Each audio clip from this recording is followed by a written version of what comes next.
Hi, friends. When I was studying social work a few years ago, one of my professors told us a story. A person was walking on the beach one morning and noticed thousands of starfish had washed ashore with the tide.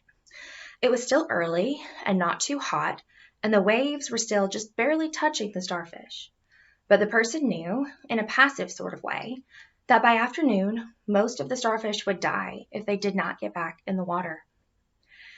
They kept walking and turned their mind to other things: the weather, the news, their grocery list. They did not give the starfish another thought, despite walking through and sometimes even stepping on them. They walked for a while until they came upon a child. The child was moving quickly and methodically in constant motion as they stooped and stood, throwing something into the water as they went. The person was curious about what the child was up to, so they moved closer and saw that the child was picking up starfish one by one and throwing them back into the surf. "What are you doing?" the person asked. "Throwing these starfish back in the ocean," the child replied. They continued to move, not even looking at the person. "If they don't get back in the water, they'll die." "Do you realize that this beach goes on for miles?" the person asked. "There must be thousands of starfish here. You can't possibly make a difference." The child turned to face the person and, looking them directly in the eye, picked up another starfish. With perfect gentleness and power, they tossed the starfish back into the surf, never breaking eye contact with the adult standing before them. I made a difference for that one.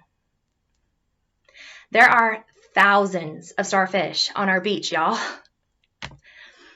There are the really big systems of oppression like racism, capitalism, sexism, white supremacy, and poverty.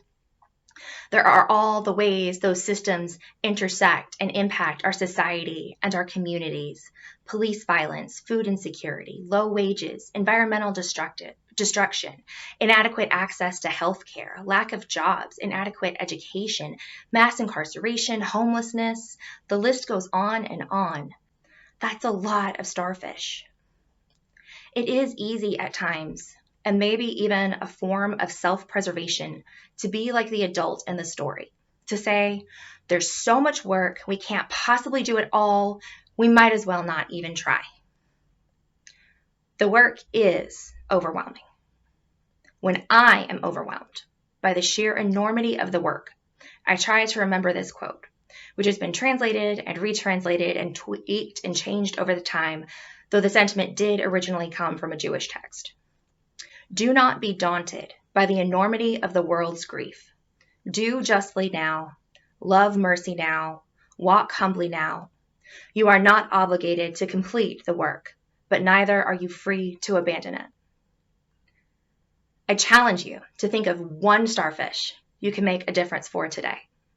One act of justice, one act of love or mercy that you can start or continue your work with. There is no act too small. The only inadequate action is inaction.